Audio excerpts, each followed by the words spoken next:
Hi, everyone. Good morning, good afternoon, whichever time zone you're in today. My name is Kayla. I'm the founder of OCC Project, and we are joined here today by Maria Quinn, child care coach. Say hi, Maria. Hey, good morning, good evening, good afternoon, everyone. I wanted to first take just a quick second. We are doing these Ask Me Anythings every 2 weeks, bi-monthly. Sometimes they are centered around specific topics. Sometimes they are just general knowledge. And today is going to be one of our first general knowledge. This will be available afterwards in case you missed it. If these spark any questions as we're talking, feel free to drop them into a chat. If we see them before we end, then we'll go ahead and respond. And if not, then we will follow up with you afterwards, after it goes live on all of our pages. So the first thing I want to cover real quick is just a bit of a touch base on what's happening here at OCC Project. You'll see in the next, if you haven't already, some social media about us going to the Military Influencer Conference. So if you are also heading to the Military Influencer Conference, I'd love to see you there. We will be setting up a booth this year, thanks to some pretty amazing sponsors who are helping us out, that will allow a private space for breastfeeding and pumping parents to have a place that's safe for their milk, it's private, and then they don't need to leave the conference and miss out on that time. So we're excited to be able to help offer that as another measure for accessibility and equity in families. Also in our case management, I'm sure that you've seen that it is still has the banner up that we are at capacity. We are still taking families in as we go. It's just, we cannot guarantee that 48-hour turnaround time that we usually do. Just this week, we had about 15 families enter into our case management. And that is quite a lot for what our organization is, especially since we already had, 60 or so that were currently in our case management. So I promise we are getting to you as fast as we can. And what we hope that this Ask Me Anything does is answer some of those questions that maybe you have that don't necessarily need case management. Maybe it's just a little bit of knowledge, you got confusion. There's a lot of acronyms within the DoD. So today, that is what we'd like to cover. I'm going to start, and I'm just going to do a few basics that you probably already know, but just in case.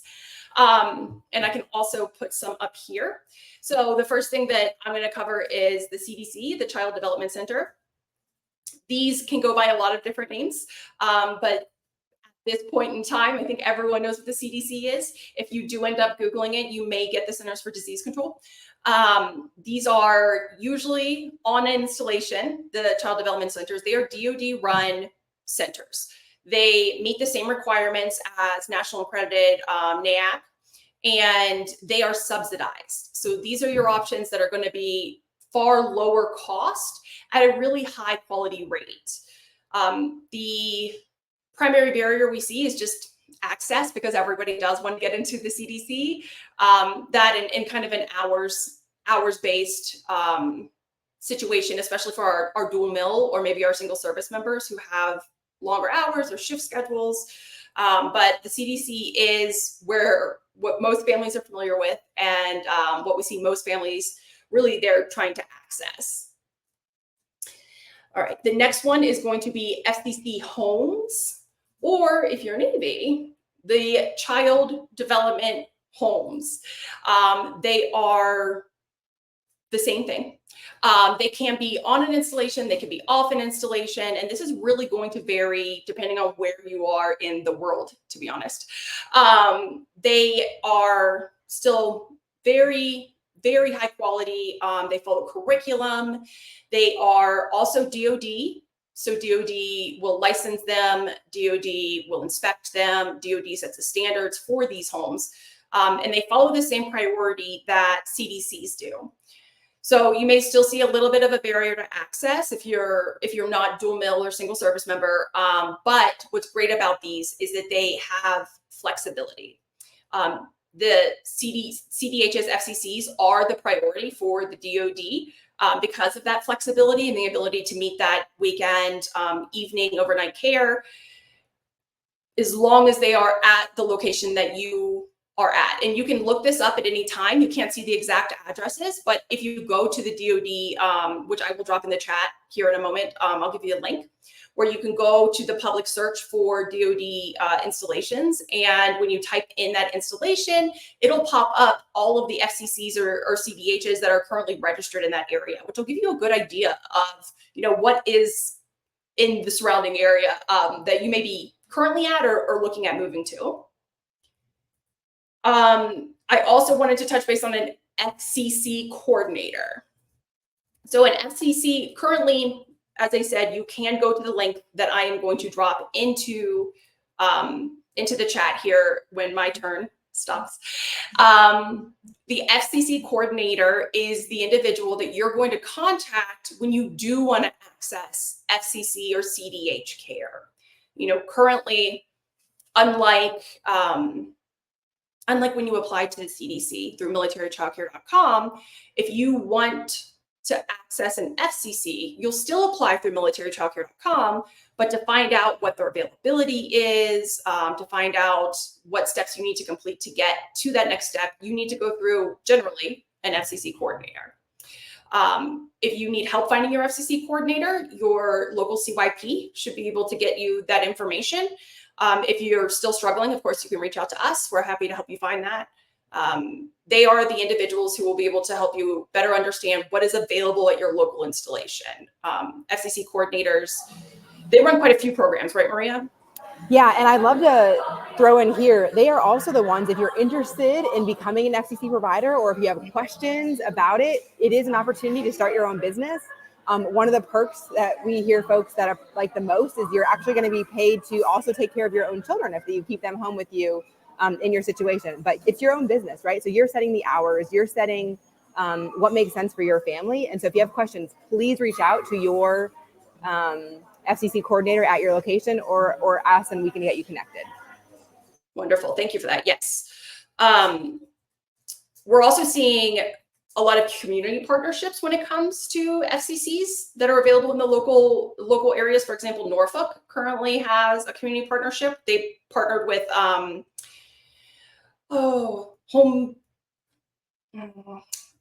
it's too fast. My brain, it went too fast. But they partnered with a local organization that does also accredit and license centers. And because of that partnership, it really turned the FCCs. There were a handful, and then the next day there were 40. It was incredible. I love it. It's really expanded access there in that area. And then the last piece that I'm going to talk about before I turn it over is one that a lot of families get really confused about. And honestly, I understand, because look at all the letters. Just look at them. There's just so many letters here. MCCYN stands for My Military Childcare in Your Neighborhood. Not My Childcare in Your Neighborhood, but again, it's a lot of letters. People call it so many different things. It is ultimately the Military Fee Assistance Subsidy Program.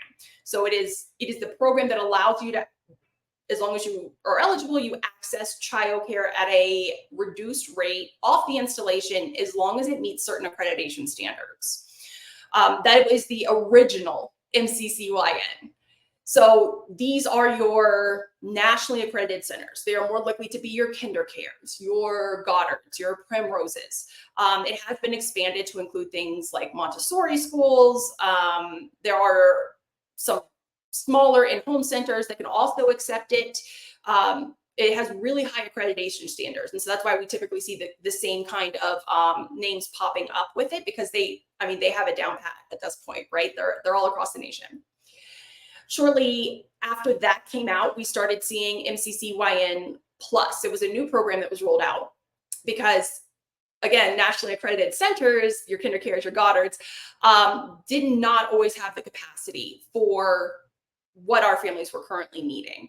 And so they expanded the program, MCCYN Plus. It is not in every state, but what this program does allow you to do is access the same kind of subsidy program, but with state quality rated centers. And so these could be your in-home centers. These could be still what am I trying to think of? Like center-based centers, commercial-based centers, instead of in-home care. But it is the same program, eligible in some states. And to be fair, we've even seen quite a few families who are not in an MCCYN plus state be able to access that program if they can't find anything under MCCYN that fits their needs. So it does have a lot of flexibility. You may have heard it be called the child care aware subsidy because they are the third-party administrator for quite a few of these programs. But military child care in your neighborhood is the definition of that one. And I will now roll this over to Maria. Thanks. I want to focus on two things really quickly while we take a little pause. The first one is what we've had a lot of families just not understand, and leaders as well, is the idea on how does this fee assistance subsidy thing even work? Here's the basics of it. So for 2024, the DoD raised the cap for each child under the age of 5 to $1,800. And so what that means is we're working backwards on a couple of these things. So there's a lot of math involved in these childcare programs, which is honestly, at the end of the day, that's what families want to know to be able to plan their life and prioritize their expenses. And so that's what we like to bring a lot of focus on, is just how do you math the childcare, right? And get after your family life and goals.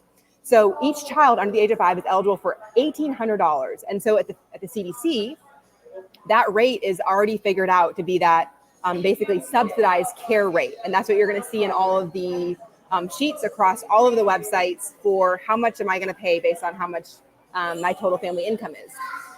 The second part of that is, so that's the subsidized care. Fee assistance is the allowing you to access the same price you would at the CDC, but the DoD understands that CDCs were designed to serve, I think, less than 30% of families. Fact check me on that, somebody. And so we understand that there's a whole other 70% who may need to access something different based on where they're working, where they're living, ages of their child. We've seen a heavy increase in the past 2 years on differently abled children needing to access different situations and being able to find out where they can be successful and help their parents navigate the situations. And those are often right now out of the CDC. Now, I will give a nod to the SecDef's letter that just came out and his continuing effort on supporting our families, where there has been a heavy emphasis. Kudos to the Army for leading the way last year on hiring and figuring out what those positions are so that we can allow more of our folks that are in the EFM program into our on-base resources, because sometimes that's just the easiest based on where they're living and working. And right now, that's not the case for a lot of our families. They need that extra support to be able to get out of that overwhelmed state, get back, focus on the mission, because they know their sweet little one is secure in their place of care. Okay, so we talked about fee assistance, subsidy, and the difference. Yeah. Before you move on, we did have a question in the comments, and it kind of relates to what you were talking about there. Yeah. So it's a family who is needing after school activity support in Southern California, and they're finding it impossible to find someone for the 3 to 7 2 days a week because they need a respite caregiver. And the people they're finding, the budget is just way higher than what they can afford, and higher than what EFM respite pay is. And so kind of to your point of being able to bring some of those families on the installation, do you think that would be applicable? That's a great question. We have 11 childcare deserts in the DoD right now, right? And so those are the 11 locations that, at least for last year and this year also, have the highest level of wait lists and families requesting care on MCC.com. So let's pause for a quick second on MCC.com. Militarychildcare.com is the most important website out there for all of us, no matter where you're at, whether you're active, reserve, or guard. That is the place where all of the information has to come into and all the decisions are made from. And that is the single platform that the DoD is focused on in ensuring that every single family can access the information and access care. So even at my personal quest to you is, even if you are, it hasn't worked in the past for you to access care on base or through MCC.com, please register, please demonstrate your need, because that's the only way that our leaders can actually quantify what our families of today need. There has been some trust broken, and folks have been concerned about transparency when it comes to accessing care and those fee assistance. And our hope is that we can help share, increase that trust and build the visibility. And the number one thing is militarychildcare.com. That's where you got to go. You need to figure it out, get comfortable with it. If you get stuck, there's a phone number on the splash page. If you really need help, reach out to us. We do that every week, helping folks just navigate how to access their options, because that will be your number one place to be able to seek care, and demonstrate, listen, I did all of the things I could, and I still am stuck. So either I still need some more education on what my options are, or I need some support navigating a tricky situation that I'm in. And that's where we want to make sure that no one feels alone. So to your question, Kayla, maybe I would need to look at the case a little bit more. Yes, ma'am. Yeah. And to be fair, when we have families who reach out to us for assistance and they are active duty, so they would be qualifying, the very first step that we have families do is go to militarychildcare.com if they haven't already. And there are quite a few scenarios we will walk you through. We can talk about ways that you can adjust programming to fit your needs. And we can tell you who you would need to contact for that and help you in even drafting.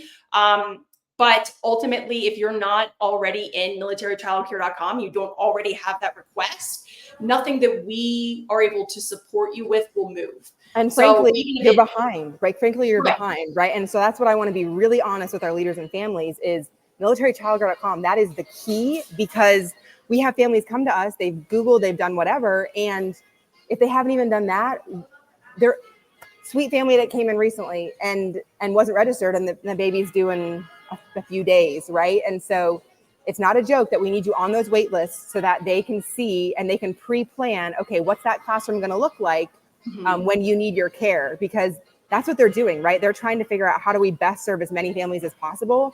But if they don't have the information of your family's specific needs because you didn't register, you're already behind. So step one, make sure everyone's registered in your unit, in your team, at your base, because that's where the DoD wants to be able to capture that numbers and meet the actual need of our families of today. Thank you. And there's another question here, and it says, and this may be something that we need to circle back on, but I wanted to throw it out in case you have some insight on it. Is there any talk about increasing family separation pay or looking at separation pay that includes a Monday through Friday government travel so more families can afford support when the spouse is traveling? I love that question. And there's nothing that I'm aware of right now.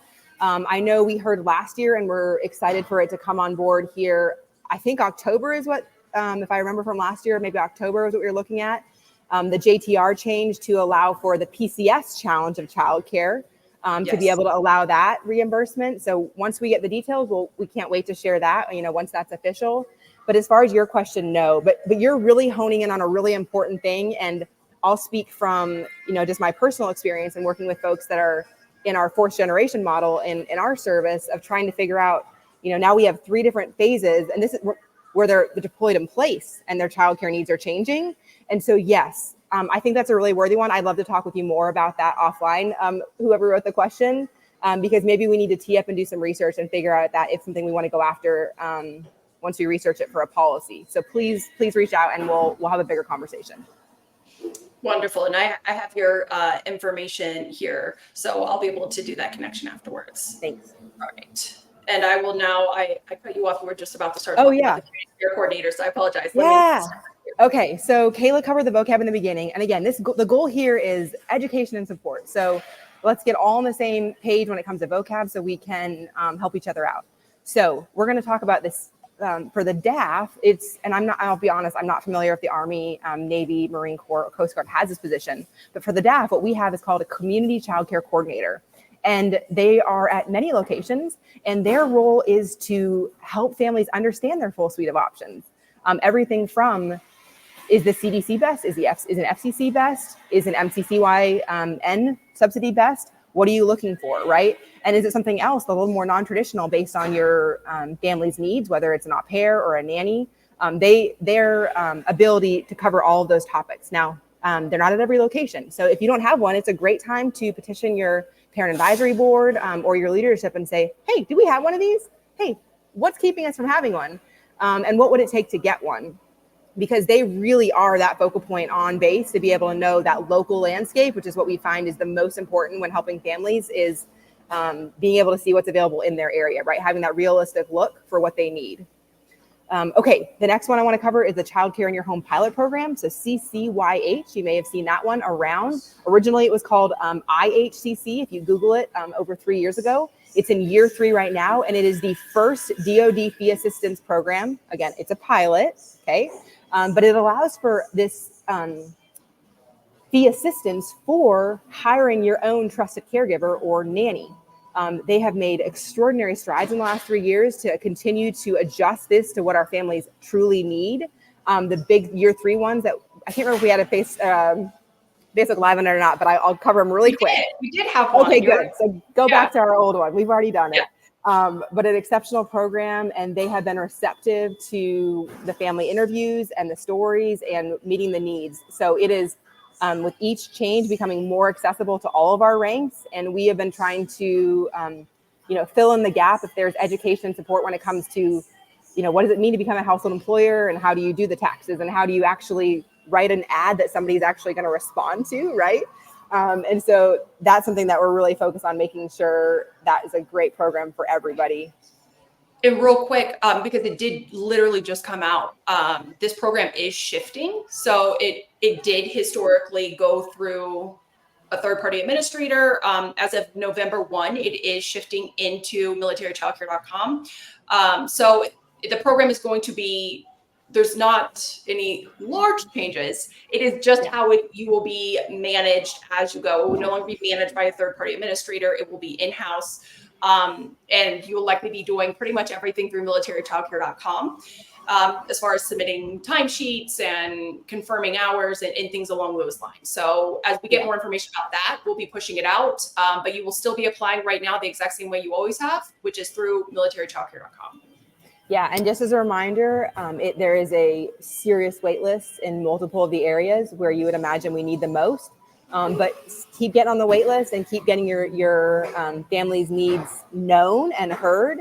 And just as a reminder, if you make the decision to hire a nanny because that's what your family needs at this time, a trusted caregiver, whether it's a grandparent or somebody else, I just really need you to be sure that you understand the payments and the process, and you budgeted for it. So if you need a little more personal help with that, please let me know, because I want to make sure whether this program is a good choice for your family or perhaps it's not. And then let's find a better option for you. The last one that Kayla just mentioned, again, we hear all these, NIAC, MCCYN. So CCA, Child Care Aware of America, is a third-party administrator that is on contract with the DoD and some of the branches to execute their current fee assistance programs. So specifically MCCYN and MCCYN Plus. If you're a Navy, you're not utilizing CCA. You're using straight in-house in your service to be able to access care. We've seen that historically. We do have the least amount of Navy folks in there. So we're doing some research on, hey, how is that working well? And just really curious on how the benefits they're experiencing. Yeah. Wonderful. Well, that concludes our brief overview of what our definitions are. Of course, there are so many acronyms, and each branch is probably going to refer to some of these things slightly differently.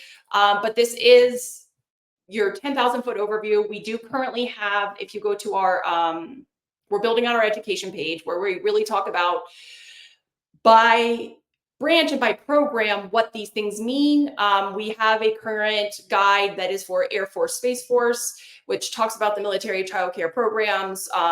It's supposed to give you an idea of whether or not this might be a good fit for your family before you start to really invest into it. So if you do want to read more, that is available currently on our website. And as Maria mentioned, we want everyone going through militarychildcare.com to start with. That is where you join every wait list. And if you are seeking any military childcare programs and you come into our case management, that's the first thing that we're going to ask you is, have you already gotten on that wait list? And I think it's important to know that there are zero repercussions to you joining a wait list that you don't need. So it is better to join it, then say, do I really need this? And then you can leave it rather than doing nothing at all and then just sit and wait. You can always leave a list. You can always change your date of care needed. It is very flexible within the website. A lot of families say, well, I was thinking about doing the CDC, but I was worried because if I applied and I got in and then I said, this doesn't fit my family, what if I never get assistance again? That's not how it works. It's not punitive. You can get on whatever you think that you might need to the best of your knowledge, and then you can always pull back later. So please, more is better in this situation. Yeah, and really quick on that, Kayla, a lot of the questions we get are like, okay, I submitted and it's been a month. Why? And I'm not piecing for 6 months, but no one's talked to me. Well, it's going to be okay. And so sometimes, you know, with any system, things happen and it gets tricky or folks fall through the cracks. But the key here, can you help us understand that day? Like, is 30 days out from needed care before they're even going to start triaging, right? Yes. So it is. There's It's the old joke, very right? basic. The old joke of like, get on your wait list when you're still thinking about getting pregnant, right? So it's not really accurate. Your priority status is going to mean the most when it comes to accessing any of these programs. So we do recommend getting on the wait list, but they do not start looking at your place in that wait list until you're about 45 days out. Okay. And then you will be booted to the front or kicked to the middle somewhere, depending on what your priority placement is. And we did a really good guide on this. We color coded it. It is mostly color coded for CDC, FCC, CCYH access. And we do talk about that briefly within the guide that I previously talked about, the Air Force Space Force one, about how our priority placement worked to help you understand. But that doesn't mean that you shouldn't join the wait list, because that demand is what is going to drive supply. Yeah, and just helping the current investments in the classroom and making sure they have the right makeup of teachers, but also the future, right? As the MTC is the only way we can demonstrate who in each branch has. We already know who they have children in DEERS, but that's not the data that's being used. You have to demonstrate the need. So yeah, get familiar with it. Make sure that all of your teammates are familiar with it. And then as soon as you're thinking about a PCS, because I know a lot of us included, just made it through the summer PCS. We have a lot of families right now seeking support in this off-cycle PCS for this fall and before Christmas timeframe. And so we're about to see that uptick again and making sure they have the right information. So again, as you're thinking about, as a leader, as a family, as soon as somebody is getting ordered or thinking about, you're going to pull them somewhere, hey, what's your family situation? Bringing up childcare early and often. Have you considered it? And helping them be proactive in that. That's such a great way to relieve some of the stress and ensure that their mission readiness is not going to be impacted when they show up, if they've already been thinking about that and they have the resources available.